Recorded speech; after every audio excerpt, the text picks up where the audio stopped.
Upheaval, Breaking Point by Visiden Visidane. Chapter 1. Misplaced Objects.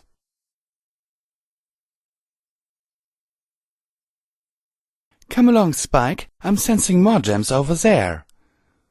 For the baby dragon, who had been spending all afternoon digging holes and dragging a cartload of gems through the woods, that melodious voice was both a drink of water and a quick break rolled into one. I'm coming, Rarity, Spike answered. He stretched his shoulders and pulled the cart onward. The clinking of gems bouncing as the wheels rolled over the uneven ground sounded tempting.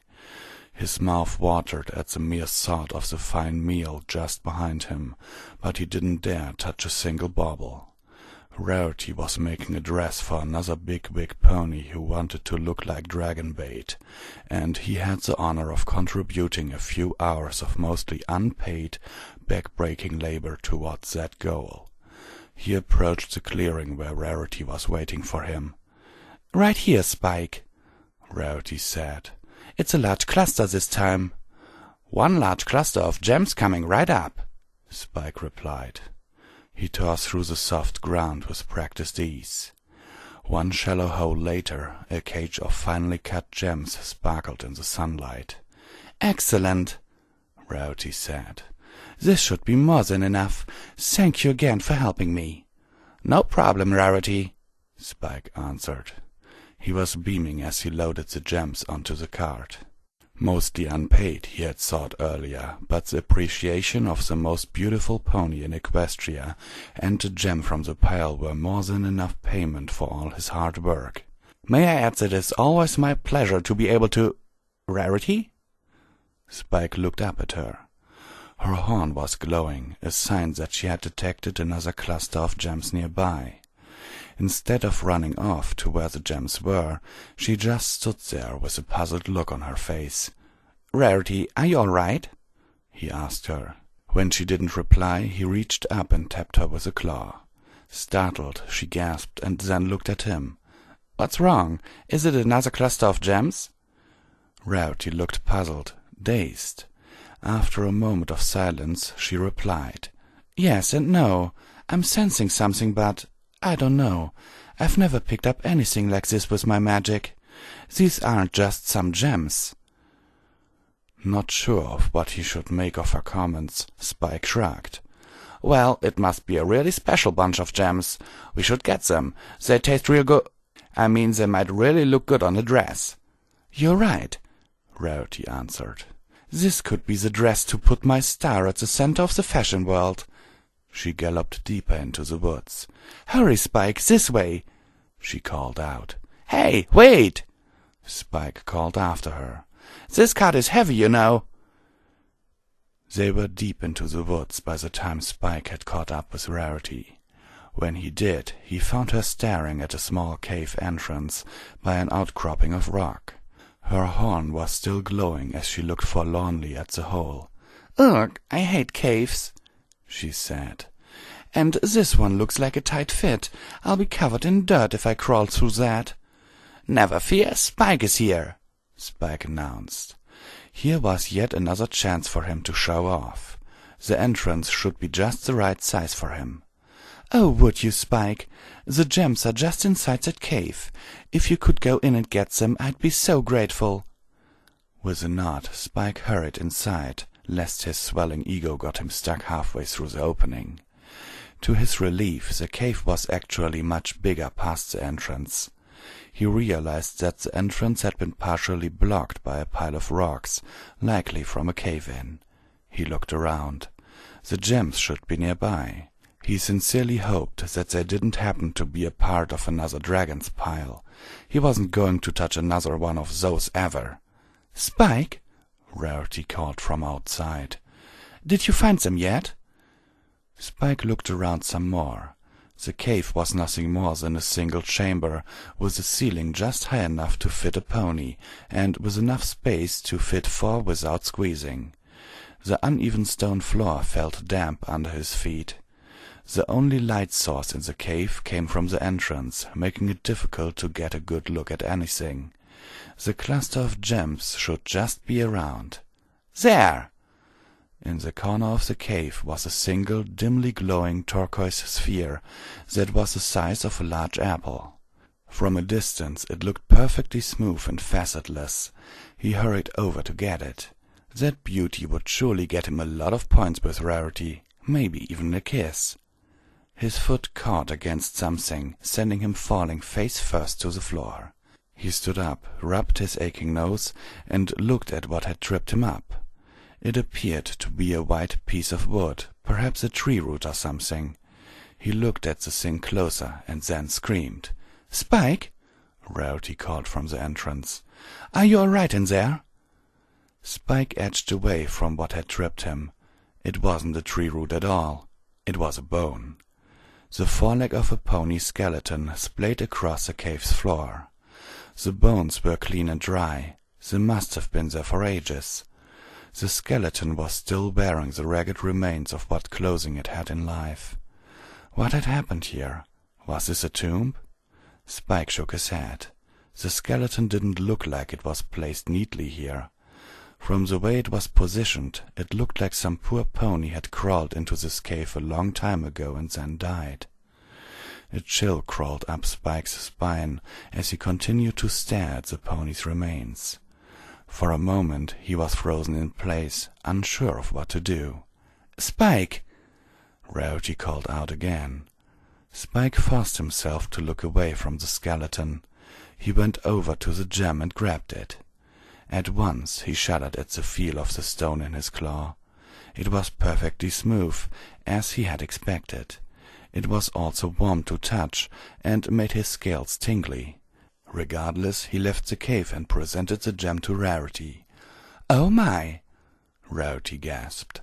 "That looks absolutely gorgeous. It's going to be the crowning jewel on my masterpiece.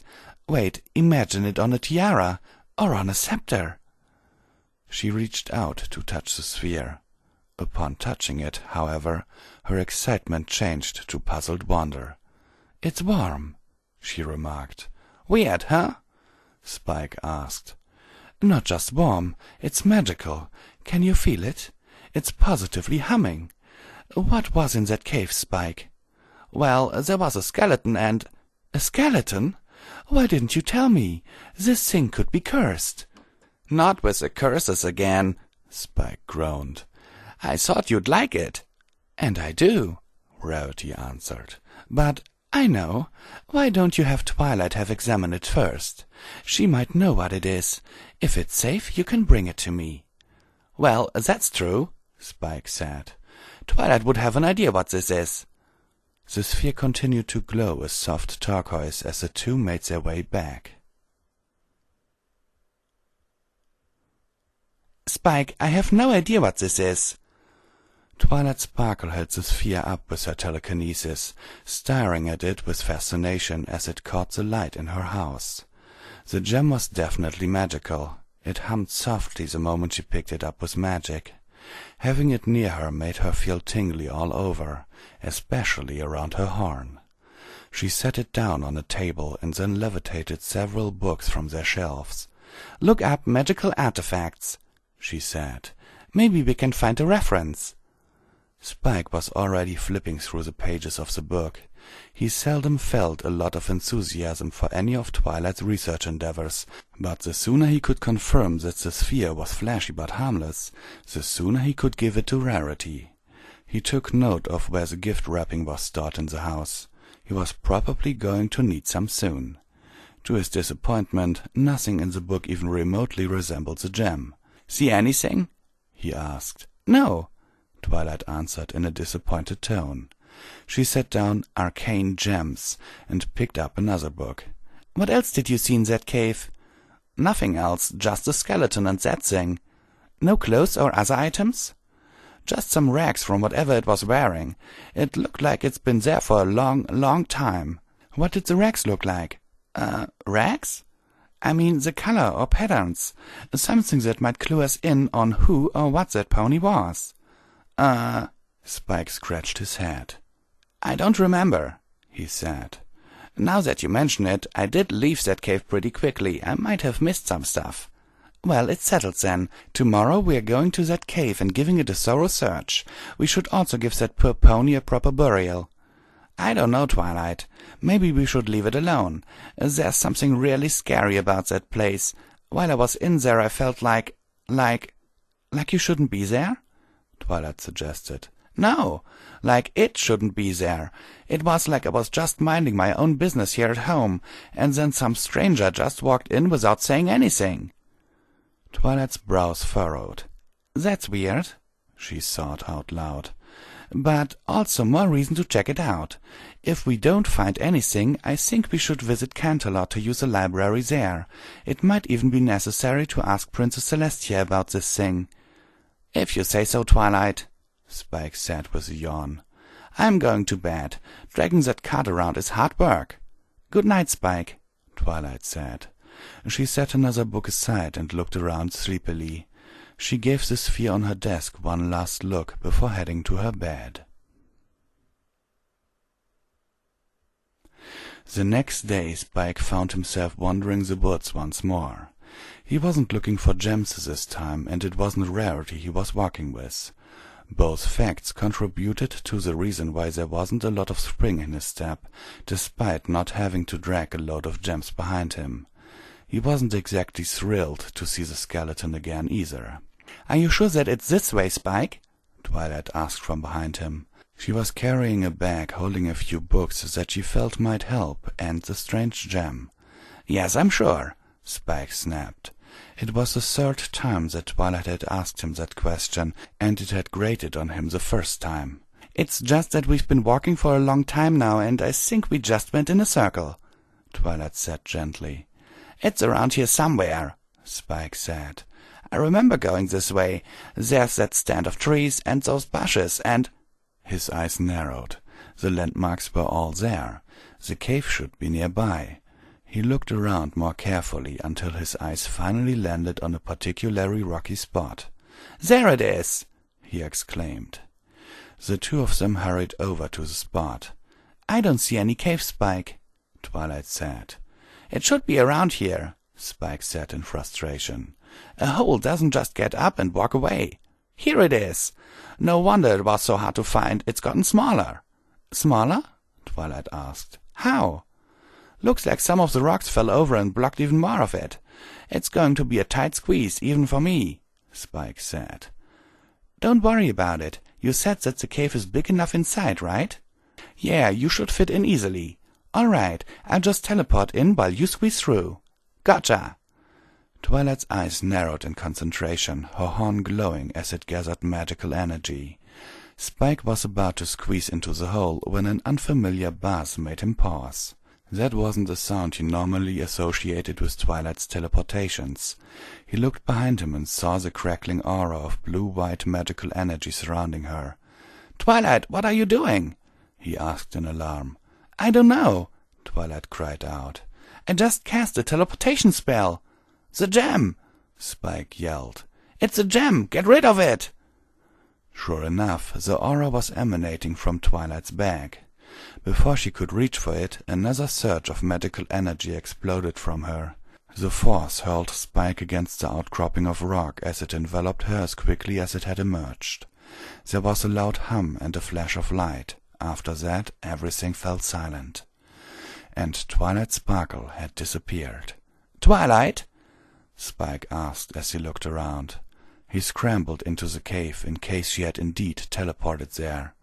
The cave's silence greeted him coldly in response.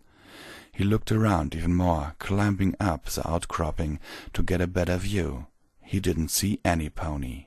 "Twilight!" he called out. There was no response from anywhere. "Twilight!" he shouted. Still no response. Alone, he fell on his tail, covered his face, and started to sob. The moment the flash of light dazzled her vision, Twilight Sparkle found herself falling as if she had been standing on a rug that some pony pulled from beneath her, except she kept on falling instead of hitting the floor.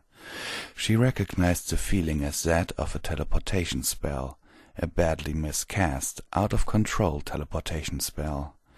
She remembered her first teleportation, a disastrous attempt that ended with far too many rose thorns being pulled out of very hard-to-reach places. Her vision was still painfully dazzled when she hit the ground. Or at least she hit something. The ground was a little softer than she remembered, and it quickly shifted from beneath her as if it were trying to shake her loose. "Terrados blood-smeared hoofs! Get this thing off me!" some pony yelled, a feminine voice by the tone. When Twilight focused, she realized that some pony was yelling from beneath her. As her vision cleared, she did her best to scramble away. Before she could do so, the thing beneath her heaved violently, hurling her to the very hard, very cold ground. "It's a pony!" some pony else shouted. This one came from above her. "Those crazy wolven are chucking ponies around now." "The wolven didn't chuck this one anywhere, Scarlet. I saw her materialize right above Pyre Valor," a third voice spoke up. Twilight's vision finally cleared. She got to her hoofs unsteadily and looked around. She found herself flanked by two ponies. To her right was an earth pony, a big brown stallion with a cropped corn-yellow mane. He wore some gray-plated barding around his chest, neck and flanks like the royal guards did. He appraised her coldly with heavy-lidded light blue eyes. An angry white unicorn stood to Twilight's left.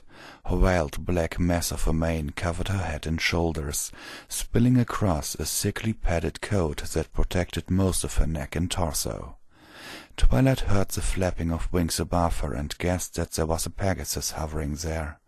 She didn't look up, however. The sight of the unicorn was too menacing to turn her attention away. She backed away slightly, unsure of whether to talk or run. After a moment of silence, the stallion spoke again. "Pyre, look at her flank," he said. The Pegasus above them laughed. "Well, you're quick to look at that direction, Blademane. Didn't take you for a flank stallion." "Quiet!" the unicorn snapped.